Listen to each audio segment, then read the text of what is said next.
د هغې نه به د دویمه دعا راوړې ده چې دا قنوت وتر کې ثابته ده. قنوت وتر کومه دعا ده؟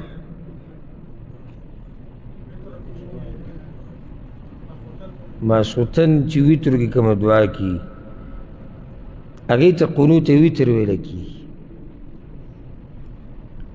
دلته یو څو مسلې دا ما بیان کړي د نورو درسونو کې د وترو کوم مسایل چې موږ بیان کړي هلته دا مسلې بیان شوي خو هسې د یاد دهانۍ دپاره یو څو یوه په وترو کې قنوت دا واجب نه دي ګورئ بلکې صحیح طریقه دا ده چې یعنې ډېره غوره چې کله یې کوي او کله یې نه کوي دا د رسول صلی الله علیه وسلم نه همیشه نه دي ثابت. وترو کې قنوت دا دعا چې موږ وایو دا واجب نه ده دا کله کول او کله پرېښودل پکار دي. یو مسله. دویمه دا دعا دا د رکوع نه مخکې هم ویلی شي رکوع نه بعد هم ویلی شي.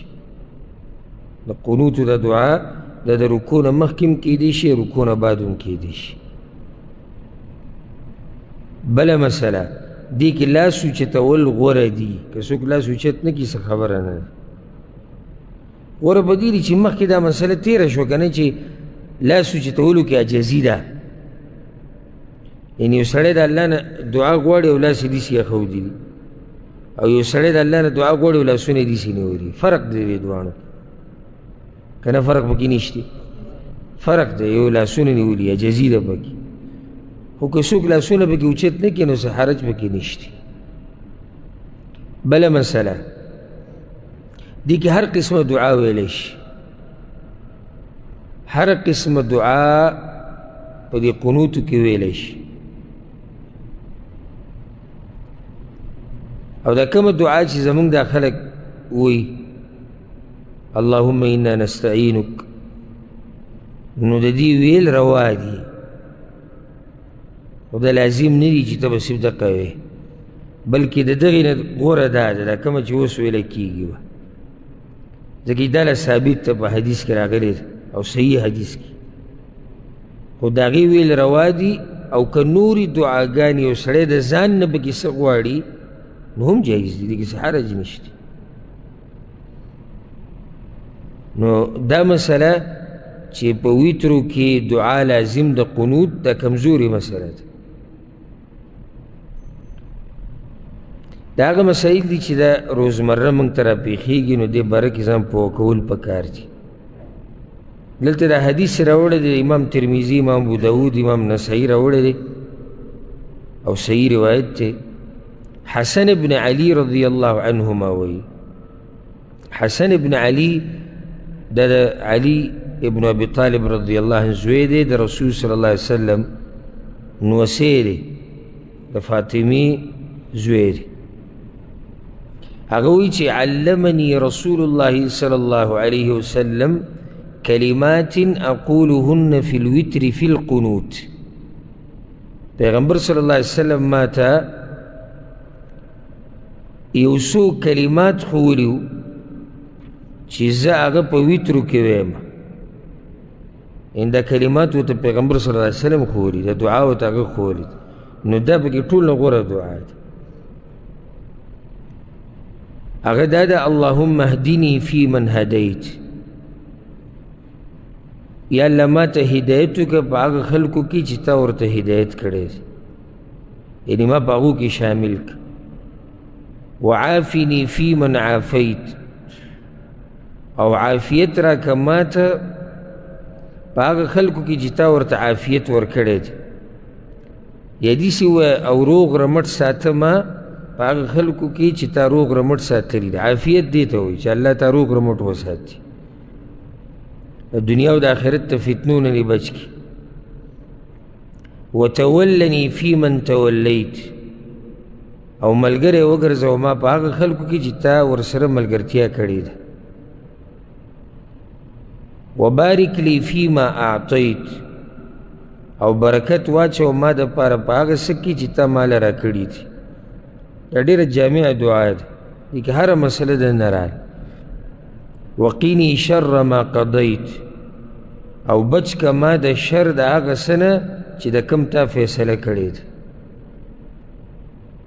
انک تقضي ولا يقضى عليك، یقینا ته فیصله کې او ستا په مقابله کې فیصلې نشي کېدی. وانه لا يذل من واليت، او یقینا نه ذلیله کېږي هغه څوک چې ته ورسره ملګرتیا وکړي. ولا يعز من عادیت، او نه عزتمن کېږي هغه څوک چې ته ورسره دښمني کوې. تبارکت ربنا وتعالیت، برکت والی ته ای زمونږ رب او اوچت یې ته. دا دعا چاته ده؟ تاسو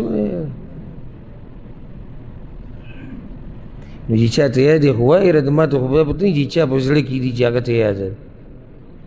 نه نه نه ته نه ته نه تا ته یاد دی. ته ووایه.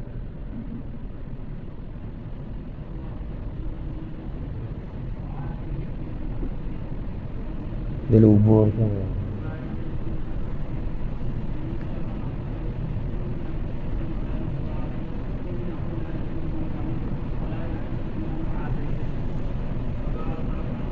بل چاته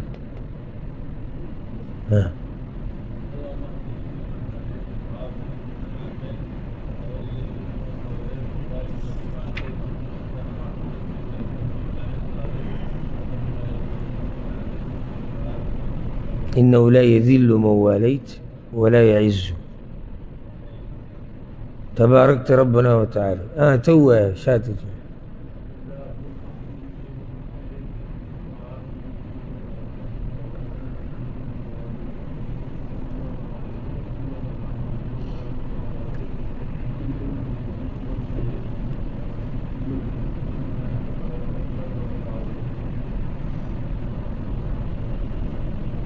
دا دعا پیغمبر صلی الله علیه وسلم حسن رضی الله عنه ته ښوولې وه چې ته په قنوتو کې وایه،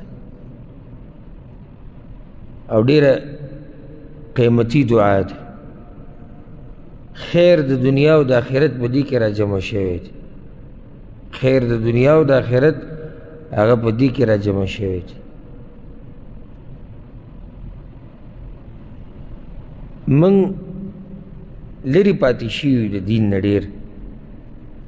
یو دلیل پې دا دی چې کله دا دعا دلته د عرب امامان غواړي که نه، نو په الله باندې چې ثنا ویلی کېږي، اگر که دې کې د علماو اختلاف دی.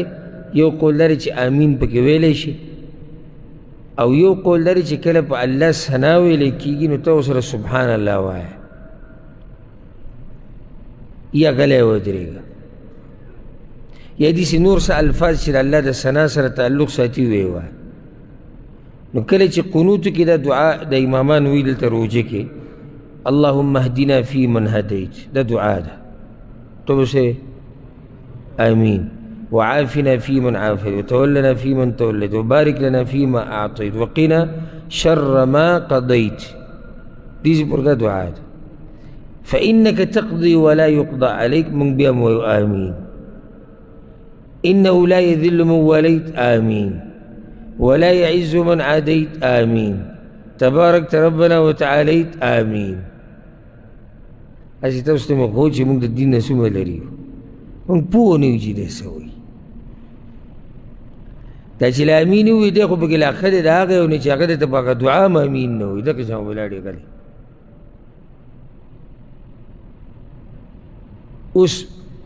اوس چې یو سړی د امام په دې دعا پوهېږي او یو سړی نه پوهېږي، ستاسو څه خیال دی چې د دواړو خشوع او په منځه کې توجه به یو شان وي؟ که نه یو شان به وي؟ هېڅ چېرته به یو شان وي، دا کېدی نه شي چې یو شان دي. بیا دا بعض ویره د دې عربو د امامان په جړا شي او ریاکاري، دا ریاکاري خبرې نه دي، هغه پوهېږي، هغه امام هم پوهېږي چې به شاته ولاړ دی هغه هم پوهېږي، نو ځکه په جړا شي. او که زمونږ خلک چېرته اکثر که په جړا شي نو د هغه دا جړا لکه یو ایماني ماحول جوړ شوی او الله تعالی سوچت کړي په جړا شي، نور دې نه خبر هم نه چې امام څه غواړي. که نه داسې نه ده، ډېر لږ پکې چې هغه پوه شي چې د امام په دې دعا کې څه غواړي او دلته ویل څه پکار دي. ځکه دا بار بار چې موږ دا مرۍ بوغه شوه په دې باندې اواز چې دا دین یې زده کوي او تاسو ته موږ دا هم نه دي ویلي چې یاره دومره دین یې زده کوي چې ته اوس له منډه ځان نه غټ شیخ القرآن او شیخ الحدیث جوړ کړي. خو دا مسله خو موږ ټولو ته راځي که نه، دا خو داسې نه دی چې صرف د هغه سړی به یې زده کوي چې د هغه نه غټ عالم جوړي. موږ کومه دعا وایو وترو کې مشهوره کومه ده؟ اللهم انا نستعینک. دا هم ډېر لږو خلکو له دې ترجمه ورځي، دغه ترجمه هم ډېرو خلکو له نه ورځي. نو هسې لګیا یې وایه نو چې ترجمه له نه ورځي دی پې څه پوهېږي څه او د ابۍ نه یاده کړې ده الله دې وبخي نه پې ابۍ پوهېده او نه پې دی پوهېږي او سلسله دې سې روانه ده. نو ده په منځ کې به خون د کوم ځای نه راشي؟ منځ کې به خون هله راځي چې کله سړی پوه شي چې را زه څه وایم نو هغه پې اثر هم وکړي. او چې پوه نه وي نو بیا تاسو ته ما ویلي که نه د الشیخ ابن عثیمین رحمه الله دا خبره ذکر کړې و. پیر وی طواف کې یو کس روان و کتاب ورسره و او هغه دا دعا وی اللهم انی اعوذ بک من الخبث والخبائث. اگر که یعنی دې کې څه حرج نشته، یعنی یا الله زه پناه نیسم په تا پورې د شیطانانو، خو دغه دعا ځای کوم ځای کې دی او د سمات هیڅ نه نوځي. د کتاب راغستی نو خدای څه نه خبر خو نه دی او په دې کتاب کې که هر څه دی وایي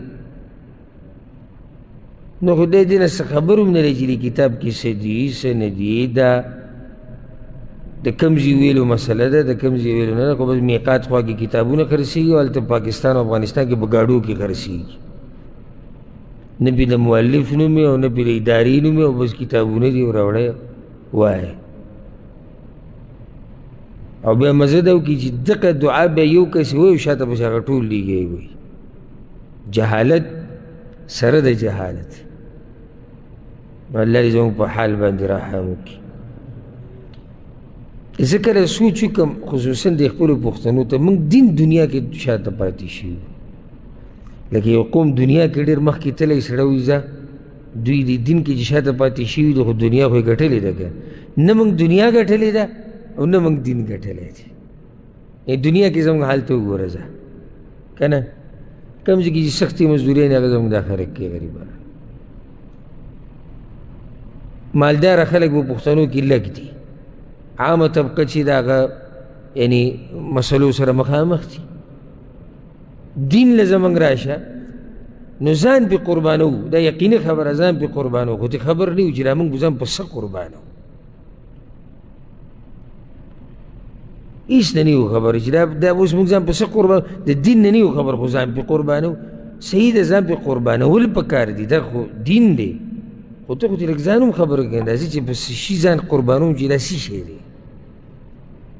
نه که موږ دا دنیا ګټلی وای چې موږ به وایو چې یاره دا قوم چې شاته پاتې شو د دې دلاسې چې دنیا کې ډېر مصروف وو دین ته پاتې شو که نه. اگر که دا غلطه خبره ده دغسې ترقي نه شوه یوازې چې صرف دنیا کې مخکې ځه، نه دنیا او دین دواړه. او که دین کې موږ مخکې تللی وای او دنیا رانه پاتې شوی چې موږ به وایو چې یاره دین کې دومره مصروف وو چې دنیا رانه پاتې شو. نو هغه پښتانه متل کوي نه د دین شو او نه د سا دین شو. نو زموږ په پښتنو دې الله خاص رحم وکړي او موږ ته د الله د دنیا او د آخرت کامیابیانې نصیب کړي. موږ د الله په دنیا هم پوه وکړي او موږ د الله په دین هم پوه وکړي.